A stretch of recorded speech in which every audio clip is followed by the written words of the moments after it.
In today's latest news, we discuss Danish wonderkid Rasmus Hojlund, as reports suggest that we are preparing a 60 million offer to sign him from Atalanta.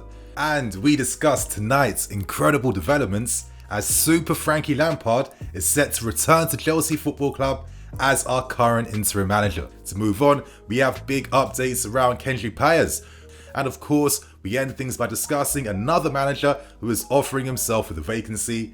Who is Marcelo Gallardo, and is he the manager to unlock Enzo Fernandez? So right now, there's a ton of things to break down and discuss. I hope you guys are enjoying the content I'm putting out right now. As I said in my previous video, I'm feeling hella energized. I'm feeling quite excited. I'm curious about the future, and if you guys feel the same way, hit that like button. Let's go over 2k likes today, and of course, share your thoughts and opinions too, without wasting any more time. So right now, let's discuss the breaking developments this evening, as Frank Lampard is currently having concrete talks to become our caretaker manager until this season ends. Now, I'm putting my hands up. I am more than happy with this news. I think this most definitely is the right decision to make, and it simply comes down to business, my friends, because we can't realistically expect us to have interviews with 5 different managers. I think the board this time want to spend even more care and time finding the right figures. So right now, there's no pressure on our hands. By the summertime, we'll bring in a new manager, and he'll be the right decision this time because we have ample time, of course, to heavily dissect whole discussions and explore opportunities. In the meantime though, it does seem like Frank Lampard could be set to return in time for our game this weekend against Wolves. And now this game has got even more exciting because the last time Lampard played against Wolves, not only did we progress into the Champions League due to Mason Mount's free kick, but at the start of the season we beat them 5-2, courtesy of that infamous Tammy Abraham hat-trick. Now, in terms of things like the PR, of course there's some PR behind this, but I think it's acceptable PR. You know, you want to get the fans behind the team right now, behind the owners as well too, and Frank Lampard brings some positivity and enthusiasm on the touchline and for the supporters in the stadium as well too. And I think against teams like Madrid and Co, as the season's coming to its end, we need to get the fans behind the team right now. That's the most important thing. But at the same time, I definitely know there's going to be some cynics, and I know straight away some people aren't going to be as happy. That's more than fine, my friends. And they'll be thinking about things like our, terrible defeats over 2 legs against Bayern Munich. They'll be thinking about how Lampard's spell ended here, some of the shock results against big teams, because that was one thing that Lampard struggled against. But wow, it's going to be a real opportunity for Frank Lampard to use this interim caretaker role right now for his own career, because if he finds success here or does certain things with us, who knows if he even becomes an option in the future. I'm not too sure, but he can take this experience forward when it comes to exploring other managerial possibilities. So I'm okay with this, and I'm really interested to see what type of lineup we're going to see, because I think a lot of us have been thinking about some of the things Lampard was doing with guys like Kai and Co, and I stand by this till today. I thought Kai playing on the right hand side of a midfield 3 made sense for Havertz. I think Havertz is much better when he's making late arrivals inside the box compared to being the guy leading the line. He can't do that. So what could Lampard do with Enzo and Mount and Connor, etc, etc? Even if it's not too much, at least these guys should take some positive coaching experience in terms of, listen, Lampard can teach these guys how to score a goal and those fundamentals behind the game. So it's nice that a former legend is here to help us out in this situation. I think that's how this story has to be seen. And right now, I'm more than enthusiastic and happy about this game against Wolves now. So you guys share your thoughts and opinions. How do you feel about Lampard coming back to the club?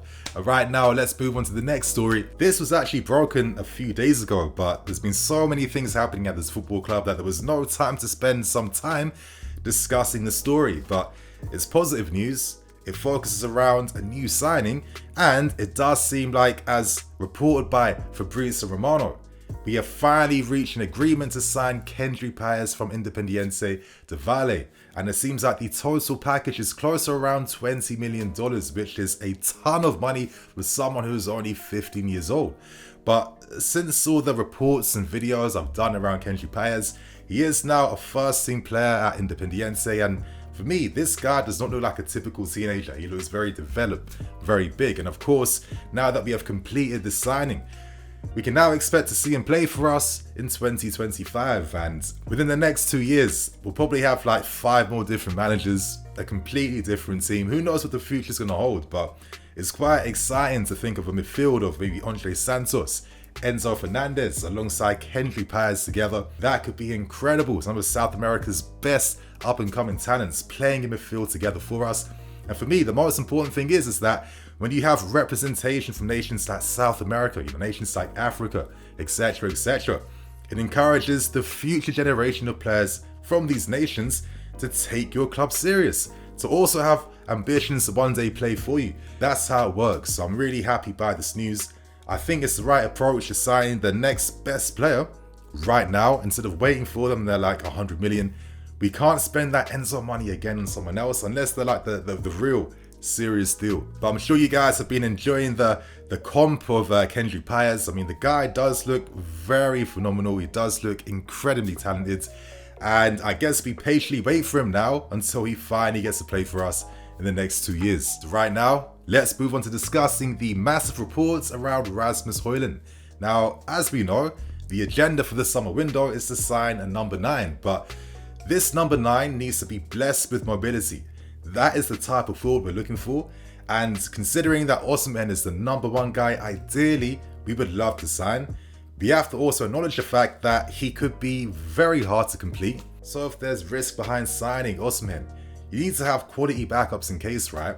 And this is where Rasmus Hojlund enters the building. Now, I've actually watched him play a full 90 minutes on BT Sport when Atalanta were playing, and wow, when I saw him play, instantly in my head, I just kind of knew that, listen, one day I'm going to see us being linked with him. And that's because this guy is like a very unique type of player.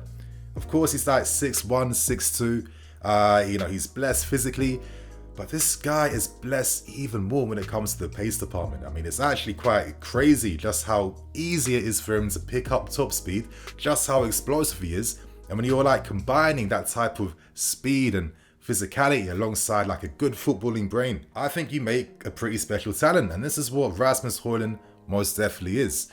Now, you might be thinking to yourself, why is this exactly a story?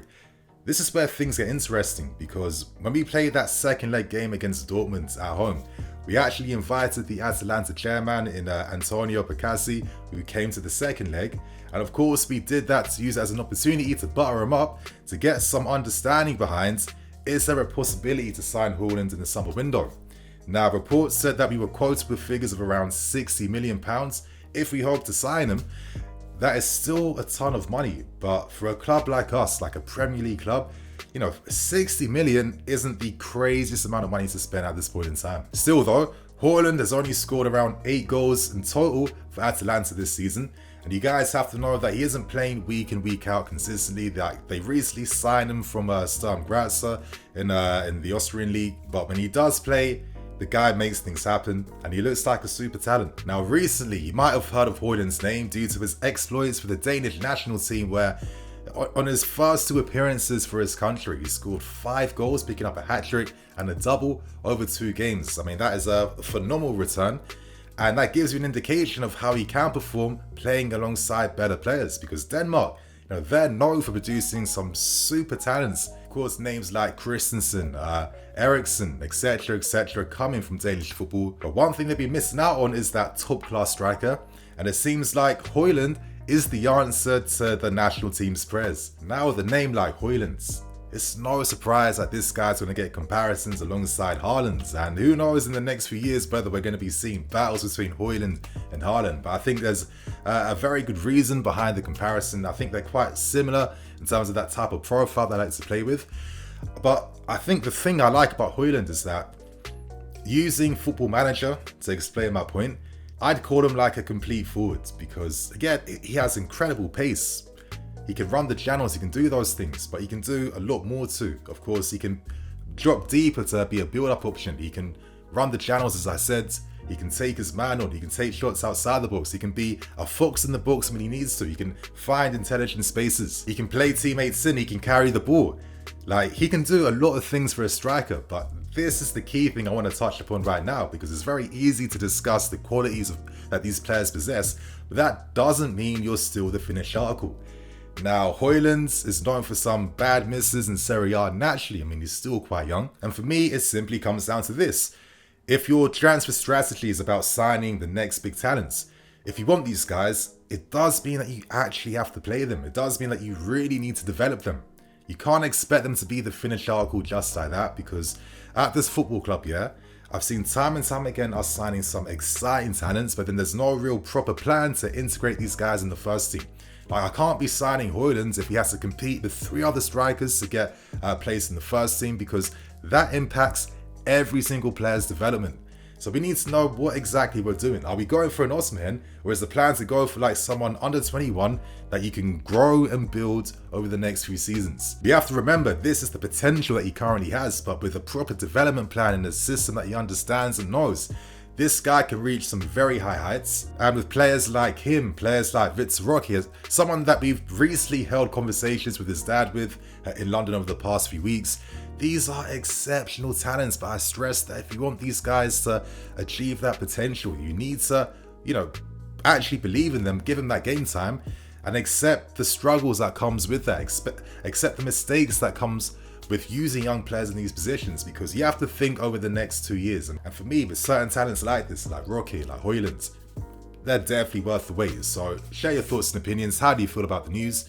And now let's move on to discussing another manager that is entering himself for the vacancy role, and that's River Plate's Marcelo Gallardo. Reports by The Independent suggest that Marcelo Gallardo, the former River Plate manager, has offered himself to take over the vacancy. Now, as we remember, of course, the main 2 favourites currently are Enrique and Nagelsmann, but the club want to have conversations and interviews with a host of managers, with potentially up to 5 managers being discussed. So I don't see why Gallardo wouldn't be part of those conversations, because we're discussing a manager that is seen as the greatest manager in River Plate's history, one of the top managers in South American football, and the guy that I would probably argue and say was the guy and big influence, of course, to help develop Enzo Fernandez and make him the player he actually is. So I feel like with his credentials, the amount of silver he's won at River Plate, yes, I understand South American football is completely different, but the principles that Gallardo relies upon, the typical principles that top clubs want, right?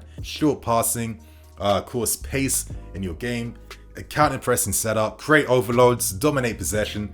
That's what Gallardo's football is about. And it's no surprise why players like Enzo Fernandez, who played on the right-hand side of a midfield 3, playing that number 8 role under him, absolutely excelled. I mean, he got I think 10, 11 goals in 28 appearances. So Gallardo has a lot of merit in this game, and he has the respect of many top coaches like Bielsa, Guardiola, plus many more. I guess one stumbling block would be his wage demands, because they're actually ridiculously ambitious.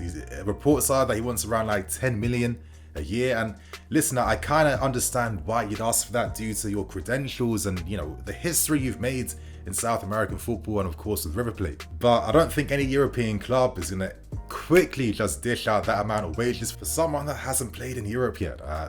That's how the rules work in this game. I think a manager of his credentials is going to wait for the right opportunity. He wants to go to one of the big clubs, of course, to continue his amazing work. And if there's one thing that really makes Gallardo stand out, is his versatility. And versatility is a word that we hear just thrown around time and time again, but Gallardo really is the real deal.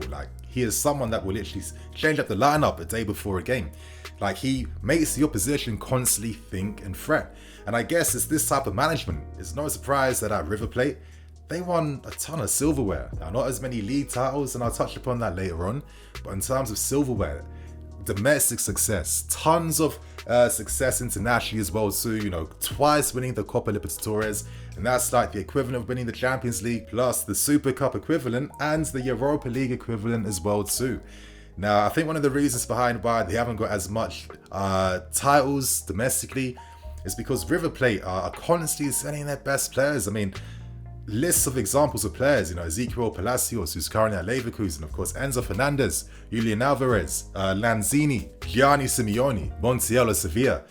Tons of players that, under him, have found success in Europe and play for some very good teams. So he's constantly being forced to have to adapt with the losses, because if you're relying upon certain key guys as part of your system and they leave in the January window, there's not much he can do with that. But irrespective of that type of hardship, the success he's found at River Plate is definitely commendable. And for all the football hipsters, guys love their tactics, Gallardo has a lot of credit and clout in this game, and it's going to be very interesting to see whether the club actually hold interviews and discussions with Gallardo, because I could envision this guy taking our midfield to the next level, especially with players like Enzo Fernandez that could potentially be unlocked playing on the right hand side of his natural number 8 role, where Enzo can get you goals and assists. This guy is so complete in what he does, and you have to thank Gallardo for having that vision, because he's a manager that believes in using youth players and improving them.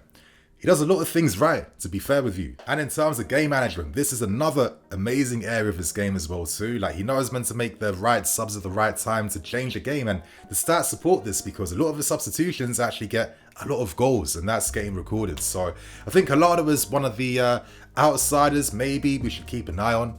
Let's see what happens here. My friends, on that note, I'm going to wrap things up, keep things moving. Thank you for watching. Thank you for watching all the videos recently as well too. I really appreciate you guys taking the time out to listen to my voice 24/7. I'm surprised some of you guys aren't bored with hearing my voice already. But again, much love, appreciated. And you guys, on that note, I'm NiniFC. This is BlueLionsTV. I'll catch you guys later with some more videos. Cool.